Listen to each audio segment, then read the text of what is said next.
Certaines entreprises ont des collections, d'autres établissent des collaborations avec des artistes, certaines mettent même en place des résidences artistiques. Quels sont les investissements les plus intéressants pour les entreprises pour soutenir les artistes, le monde de l'art en soi-même? J'ai le plaisir de recevoir Mathilde Soubi, qui est cofondatrice du studio Artera, une agence d'accompagnement d'artistes dont le rôle est notamment d'établir ces connexions entre artistes et entreprises. Merci beaucoup d'être avec nous. Merci beaucoup de me recevoir. Alors, ma première question déjà, c'est toutes ces entreprises avec lesquelles vous travaillez, quelle est leur principale demande dans le brief? Est-ce qu'il y a quelque chose que vous retrouvez majoritairement? Oui, c'est une question intéressante. En fait, souvent, quand les entreprises nous approchent, elles ne savent pas réellement ce qu'elles veulent faire. En fait, elles ont compris l'intérêt souvent de s'associer avec des artistes pour valoriser leur image de marque, en interne ou en externe. Mais en termes de format, souvent, elles vont s'appuyer justement sur nos conseils. Donc, ça peut aller de la collection d'œuvres d'art jusqu'à une campagne de communication, en passant par de l'événementiel. Justement, notre rôle, c'est pouvoir de les guider dans ce cheminement. Mais est-ce qu'elles ont comme demande forcément d'avoir un retour sur investissement, que ce soit financier ou pas forcément financier, mais ça fait partie quand même du brief? Oui, tout à fait. En fait, le retour sur investissement, il peut être double en réalité. Donc, il y a des entreprises qui vont avoir des enjeux qui sont plutôt financiers. Donc, des retours sur investissement qui sont plutôt tangibles. C'est-à-dire qu'elles vont avoir envie d'acheter des œuvres qu'elles vont pouvoir revendre et valoriser dans leur actif dans la durée. Et il y a beaucoup d'entreprises aussi qui nous approchent en nous parlant justement plutôt de l'envie de valoriser leur marque. Donc là, on est dans un retour sur investissement qui n'est pas vraiment tangible, mais qui peut avoir un impact qui est très conséquent si on s'adresse de la bonne manière avec de l'art aux bonnes audiences.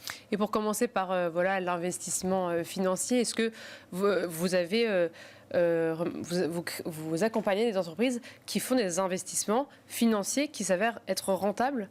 Oui, tout à fait, ça peut arriver et en général pour ces entreprises-là, il faut viser sur le long terme. C'est-à-dire que quand on va par exemple investir sur un artiste émergent, il va falloir attendre plusieurs dizaines d'années en général avant d'avoir un retour sur investissement. Et c'est vrai que d'ailleurs c'est plus simple quand on investit sur des artistes émergents parce qu'en effet c'est un pari dès le départ, mais la mise peut être beaucoup plus importante si on a misé sur le bon talent. Oui, c'est toujours la question du risque. Souvent, plus le risque est élevé, plus la rentabilité peut être forte. Exactement. C'est souvent ça. Assez rapidement, est-ce que vous pouvez juste nous donner les quelques incitations fiscales pour une entreprise qui lui permet d'investir dans l'art? Justement, il y en a quelques-unes. Vous devez très bien les connaître. Oui, tout à fait. Alors, quand une entreprise veut acquérir des œuvres d'art, il y a deux façons pour elle de le faire et donc il y a différentes incitations fiscales pour ça. Donc, la première option, c'est que l'entreprise achète directement une œuvre. Donc, c'est une acquisition qui va être immédiate et là, les intérêts fiscaux vont être que l'entreprise va pouvoir défiscaliser le coût d'acquisition de l'œuvre à condition qu'elle respecte deux choses. La première chose est que ce soit l'achat d'une œuvre d'un artiste vivant. Et la deuxième chose est que les œuvres soient exposées dans des endroits qui sont accessibles au public. Et cette défiscalisation, elle peut justement s'étaler sur 5 ans. La deuxième option, c'est le leasing. Donc, c'est la location d'œuvres avec option d'achat. Et là, c'est assez intéressant parce que l'entreprise va louer une ou plusieurs œuvres dans une durée équivalente souvent de 12 à 24 mois. Elle va payer des mensualités chaque mois et à la fin, elle va avoir l'option de pouvoir acheter l'œuvre. Et là, au niveau des avantages fiscaux, toutes les mensualités sont considérées comme des charges d'exploitation et donc peuvent être défiscalisées par l'entreprise. Et il y a pas mal d'avantages justement au leasing parce que au-delà de cet avantage fiscal, ça permet de préserver sa trésorerie et surtout, nous, on le recommande beaucoup à nos clients qui démarrent. Ça permet de tester différents artistes, différentes expositions et voir ce qui marche auprès de leurs collaborateurs, de leurs clients avant de vraiment investir. Parce que justement, savoir ce qui marche ou ce qui ne marche pas, vous êtes conseil, comment est-ce que vous accompagnez votre entreprise pour savoir exactement vers quoi se tourner comme format? Ça, c'est vrai que ce que je conseille toujours aux entreprises quand elles veulent investir dans les artistes et dans l'art, c'est de prendre le temps de réfléchir à leur stratégie, à leurs besoins et à leurs enjeux. Donc nous, c'est toujours ce qu'on va faire avec nos clients. Comprendre en termes de stratégie interne, stratégie externe, ce qu'elles veulent faire. Et une fois qu'on a compris les besoins, on va leur proposer des talents, des artistes qui sont alignés justement avec leur ADN et des formats de projet aussi. Et d'ailleurs, ça a pu arriver que pour certaines entreprises, notamment un leader dans l'automobile, on fasse une mission de conseil en off pour réfléchir justement à leur stratégie. C'est important de bien comprendre ses besoins avant, je pense. Oui, et comment vous faites ensuite pour un peu auditer le retour, soit sur investissement vraiment financier, soit sur l'image ou les autres les autres axes qui seraient importants pour l'entreprise? Oui, ça c'est important justement avant le client d'avoir déterminé quels sont les KPI, en fait quels résultats on attend.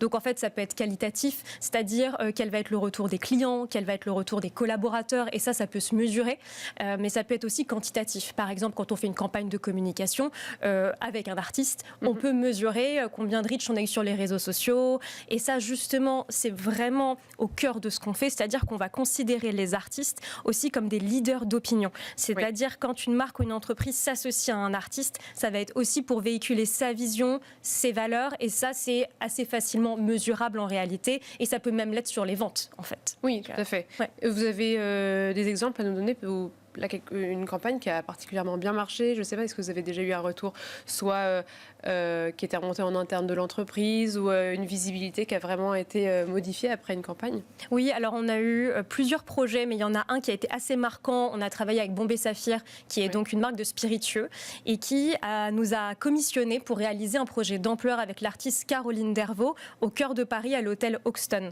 Et ça a été vraiment intéressant parce que bon, c'est pas un investissement tangible pour la marque comme on l'évoquait tout à l'heure, mais c'est un investissement en termes d'image qui est conséquent. Donc pendant un mois, des dizaines de milliers de personnes ont pu voir l'installation, on le repartageait en story, on fait des publications. Donc ça a touché des centaines de milliers de personnes. Mais parce que c'est grâce aux réseaux sociaux aussi. Et en fait, il faut penser que quand on fait un projet, même s'il est quelque part tangible parce que c'est une installation, s'il est bon, il va connecter avec l'audience et il va être relayé. On a pu faire ça aussi avec la marque Maison Margiela Fragrance, qui a fait appel à nous via une autre agence de communication pour trouver une artiste justement qui pourrait réaliser une campagne de communication pour eux. Et là, on allait chercher l'artiste Audrey Guimard qui allait réaliser des sculptures spécialement pour eux, justement dans les Pouilles en Italie. Et là, pareil, le reach sur les réseaux sociaux a été très conséquent. Donc ça, je pense que c'est deux bons exemples qu'on ignore plus dans le marché. Et là, ce sont, quand vous avez dit que vous êtes allé chercher des artistes, est-ce que là, ils cherchaient des œuvres d'art en particulier, ou des artistes qui allaient incarner aussi la campagne? Oui, justement, là, je pense que l'enjeu était vraiment beaucoup plus pour la marque. En tout ça, c'est comme ça qu'on l'avait identifié avec eux. C'était de s'associer à un ou une artiste qui allait défendre leur vision, leurs valeurs, leur ADN. Et c'est justement pour ça qu'il y a eu autant d'impact. Et nous, c'est ce qu'on défend beaucoup au Studio Artera, c'est qu'investir dans les artistes, c'est pas seulement acheter des œuvres, des peintures ou des photographies encadrées qu'on va mettre sur un mur. On peut le faire, mais ça peut aller bien au-delà. C'est surtout comment on associe son nom à une personnalité qui est forte et qui va pouvoir connecter authentiquement et avec émotion avec l'audience qu'on souhaite viser. Et ces deux exemples, c'était précisément ce cas-là. C'est vrai que les artistes, maintenant, on les connaît dans leur personnalité, alors qu'avant, peut-être du 19e ou même courant 20e, on voit leurs œuvres. Là, aujourd'hui, avec les réseaux sociaux, on a accès à leur intimité, à leur travail, à leurs ateliers. Donc, on a accès à toute leur personnalité qui peut jouer un rôle très important dans la communication de l'entreprise. Tout à fait. Qu'est-ce qui se fait le plus de ce que vous voyez dans votre accompagnement? C'est justement un simple achat envers l'artiste vivant, ou chaque entreprise recherche vraiment à faire une campagne très spécifique avec des choses qu'on ne pourrait même pas imaginer, peut-être qu'il y a été quelque chose qui a été créé pour l'entreprise même? Honnêtement, il y a autant de cas que de partenariats et que de projets. On a pu par exemple développer récemment une collection d'art pour une très grande entreprise américaine qui, elle, donc nous a invités à penser son portefeuille d'actifs d'œuvres d'art qui est présenté à ses clients, mais qui a aussi fait appel à nous pour qu'on crée des expositions présentées dans une grande foire d'art contemporain que bien sûr vous connaissez, qui s'appelle Art Basel. Et donc là, ça a été vraiment une envie de se légitimer dans le monde de l'art et de créer une collection. Après, on a eu des projets comme un autre projet avec la marque Levi's qui là voulait qu'on investisse le flagship sur les Champs-Élysées avec justement une installation artistique qui allait être forte et faire rayonner les valeurs de la marque. Donc vous voyez déjà ces deux projets sont très différents. Donc finalement on agit aussi comme une agence presque créative. En fait on a le côté agence de talent parce qu'on représente des artistes qu'on considère formidables, mais on a un côté agence créative où on va vraiment comprendre les briefs. Et penser le projet. Et penser le projet, exactement. Et justement tout à l'heure on a parlé un petit peu des artistes émergents. Est-ce que on se tourne vers les artistes émergents parce qu'on a un plus petit budget, ou même avec un budget très conséquent, on peut se laisser le loisir de prendre des risques, d'aller plus vers la découverte et pas forcément dépenser tout le budget qu'on avait prévu, mais choisir des artistes qui correspondent mieux.